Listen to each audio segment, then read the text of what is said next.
morning to you all. My name is Ishita Singh from Standard 6. Today I am here to solve the doubt in our English class, which is what is the difference between direct object and indirect object. So here is an example that mother made me a green salad. Here you can see that the me and the green salad is the two objects. But how we will find that me is the indirect or green salad is the direct?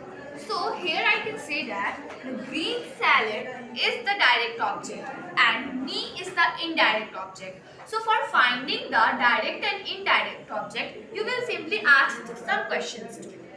If you ask the question, the mother made the salad for whom? So it's for me. So here it is the indirect object. And the mother made what for me? So it's the direct object, which is the green salad. So in simple way we can say that if we ask the question whom, so it will be answered as the indirect object, and if we ask the question what, so it will answer as the direct object. Or in other way we can also say that if you can't able to ask any questions to the sentence, so you can simplify that the indirect object will always stand for a person and the direct object will simply an object. In this way you can simply find the difference between direct and indirect object. Thank you.